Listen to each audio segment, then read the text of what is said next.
Hey guys, welcome back to my channel, or welcome to my channel if you guys are new. Get ready for a very insane story time. As you guys can tell by the title, I'm going to be sharing with you guys my craziest bridal inquiry. This is not a job that I actually took because of the fact that it literally was so insane that I can't believe that somebody actually was trying to find a makeup artist to do this for them. Make sure you watch all the way to the very end because it just gets crazier as it keeps going on. Also, my dogs are chilling on the bed. Look at how cute they are. I have one right there and then one right there.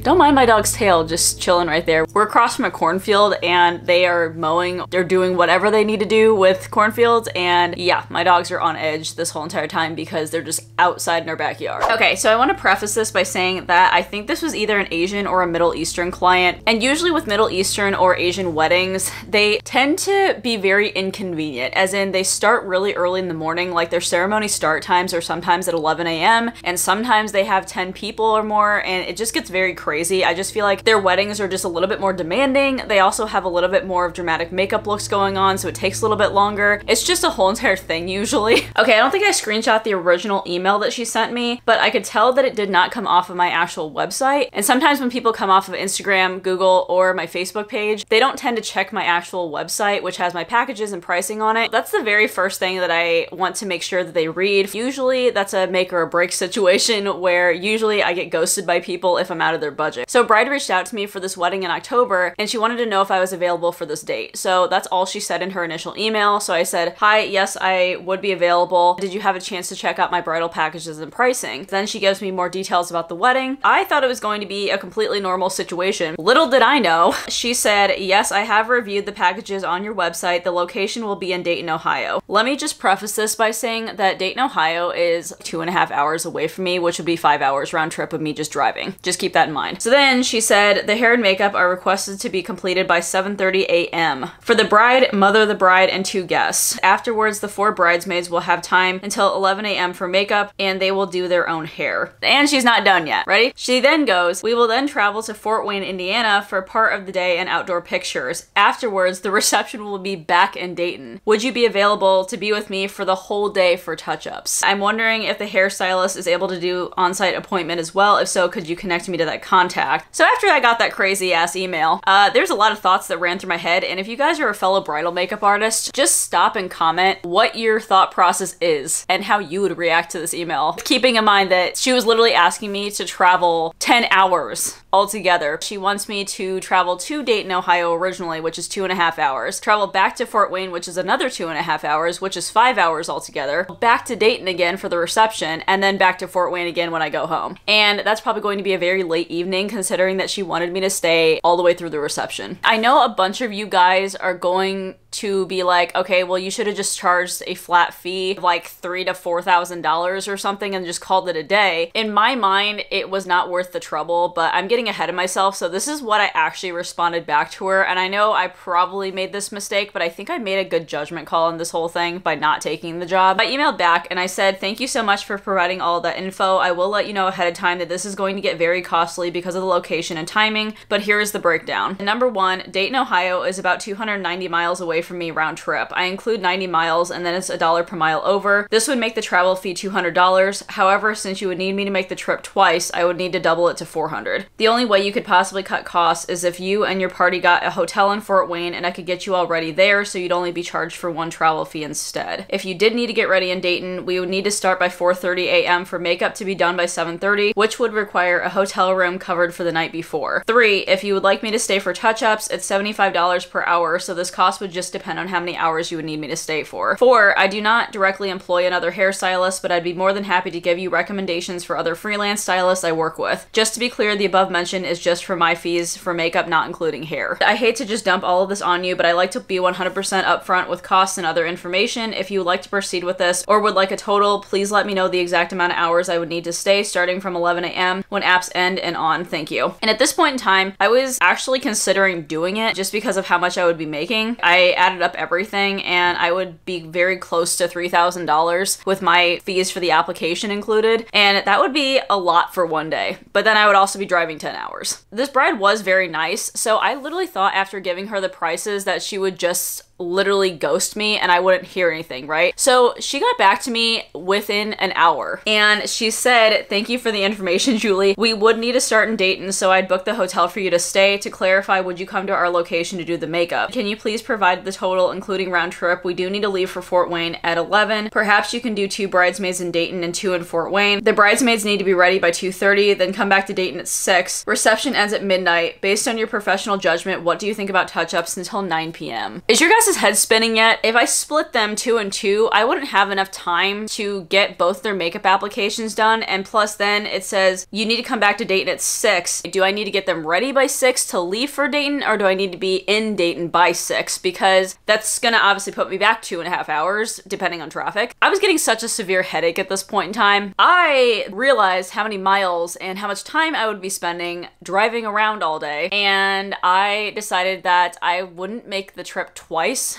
I could do it once for her and drive the 5 hours in one day, because that's not bad. I would be there for such a long day, and I would almost have to have another hotel cost comped if I'm ending at 9 p.m. because then by the time I got home, it would be like 11:30. There's that. It would be a very late night for me, and that's a really long day, especially for having 10 hours in the car. And I said, after giving this some thought, I think it would be too long of a day for me personally, so here's what I can offer. I have no issue coming to you wherever you'll be getting ready in Dayton. I would still need a hotel room covered for the early start time. I can definitely get everyone done in Dayton by 11 a.m. I would need to do the 4 people in the morning from 4:30 to 7:30, and then the other 4 bridesmaids from 7:30 to 10:30, as long as everyone stays in the same location. If I were to split it 2 and 2 from Dayton to Fort Wayne, then it would not give me enough time to drive back and get the other 2 done by 2:30 for pictures, which I'm not even sure why she wanted to come back to Fort Wayne for pictures. That's what I couldn't figure out. She's having all these people drive for 10 hours too. It's inconveniencing everybody else in her bridal party too, and all the rest of her wedding vendors, like her poor photographer. So then I said, I'm willing to stay with all of you in Fort Wayne for pictures until it's time for you to go back to Dayton. After that, I think that's where I have to draw the line for my day. I do, however, provide everyone with touch-up kits for whenever I leave that literally has everything you'll need to maintain your makeup, like lip color, powder, oil blotting sheets, and lash glue. So you will 100% be able to touch up makeup for yourself for the rest of the evening for the reception. I hope you understand that this is just too much traveling for me and wear and tear on my vehicle to do the drive twice in one day. Please let me know if this is something you'd consider instead, and I'd be more than happy to pull together a quote. If this is something you'd like to do, when would you be leaving to head back to Dayton so I can end the touch-up fee then? All the while, I literally was expecting to get ghosted every single time, so that's why I'm really surprised how long this email conversation actually went on for. So then she said, thanks for laying out the options, Julie. I completely understand. The times have changed a bit from the last time we spoke. The bride and 3 guests need to be ready by 7 a.m. We will head back to Fort Wayne at 9 a.m. The bridesmaids need to be ready by 2 p.m. Would you be willing to extend the day if you left your car here and we provide the ride back to Fort Wayne from Dayton? That would then cut back on driving. We would then provide the ride back to Dayton for touch-ups around 8 p.m. That was very nice of her to offer, because then that would obviously save me for 5 hours of driving. But then again though, I would be sitting in a car for 5 hours with strangers that I don't know. So that was my whole thing. I just think the whole entire thing with like time and energy would literally not make sense to me. And I mean, there are some people that would probably be like, yeah, I'd be more than happy to make $3,000 in one day, because that's a whole entire month's salary in one day. Like, I totally get that. But at the same time though, I just don't feel like it would be worth my time and my energy to take something like this. So that's when I ultimately made this decision, when I emailed her back and I said, hi, thank you for offering this. However, for me personally, it's just too long of a day for me. If you are firm on wanting someone the entire 2 trips for the day, unfortunately, I won't be able to do it. Again, I can provide you everything you need to maintain your makeup after leaving Fort Wayne. If you do decide to proceed, let me know and we can go forward with getting a contract signed. If not, I can provide you with other artists you can contact. Then she responded back and said, thanks for the quick and honest details, Julie. I completely understand. If you know any hair and makeup artists in Dayton area, please let me know. Thanks. What I thought was weird after that is that I'm based in Fort Wayne. Dayton is literally 2.5 hours away from me. Why would I know any hair and makeup artists in Dayton? I think she would have been better off personally trying to find a hairstylist and a makeup artist that is based out of Dayton, Ohio, because then they'd only have to take the trip to Fort Wayne and back, and then they'd be home. So yeah, let me know what you guys would have done in this situation. I was literally super overwhelmed after I got that email, and it just got me more stressed as I was reading the email. Even though I would have been making about $3,000 for the day, which is a lot of money, by the way, I don't think it's literally worth it. I think I would have been stressed the whole entire time trying to make it there on time, trying to get all of them ready be on time. Plus, I would be starting my day at 4 o'clock in the morning and then going all the way until 9 p.m. Anyways, comment down below what you would have done if you think I made the right call. If you guys really enjoyed, definitely go ahead and give me a like on this video. If you guys are not subscribed to my channel, please go ahead and subscribe. I do upload a ton of makeup artist related content, tips, vlogs, etc. So if you guys are interested in that, then definitely subscribe to the channel. As always, I hope you guys are having an absolutely fantastic day, and I will talk to you guys in my next video. All right, bye.